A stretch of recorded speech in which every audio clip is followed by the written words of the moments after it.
सोमवार दिन S1 line up अंतर्गत 3टी एंट्री स्तरीय इलेक्ट्रिक स्कूटर पाई ओला नूतन रिहाती मूल्य घोषणा करिछि। एहार मूल्य 2 किलोवाट भारियांट पाई 69,999 टंका एक्स शोरूम एवं मूल्य 69,999 टंका पर्यंत पूर्व शोरूम 4 किलोवाट प्रकार पाई जहाँकि 190 किलोमीटर आईडीसी सर्टिफिकेट परिसर सहित आसे। समस्त 3टी स्कूटर वर्तमान कंपानीर ऑफिशियल वेबसाइट रे प्री ऑर्डर पाई उपलब्ध एवं जून 14 रु डिलीवरी आरंभ हेबो। ओला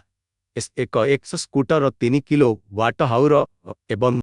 4 किलोवाट हाउर प्रकार गुड़िक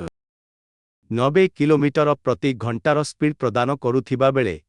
एंट्री स्तरीय मॉडल रे घंटा प्रति 85 किलोमीटर मध्यरे सीमित अछि। समस्त 3टी प्रकार गुड़िक 2.7 किलोवाट एवं 6 किलोवाट हब मोटर द्वारा चालित एवं 34 लिटर बूट स्पेस प्रदान करे ओ एहा उपरे समस्त 3टी प्रकार मध्य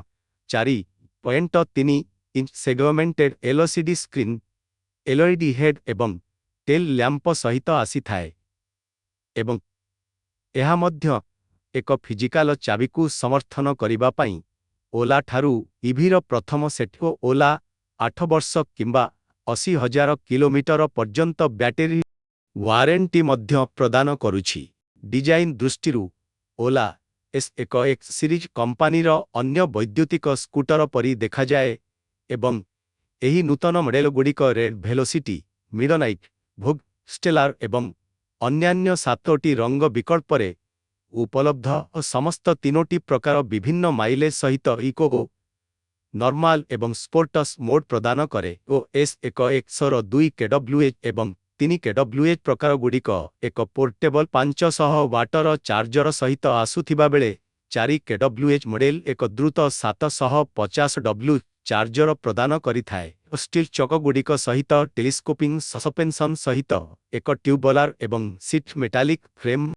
सहित समस्त 3टी प्रकार आसे। सेमाने side stand alert, reverse mode,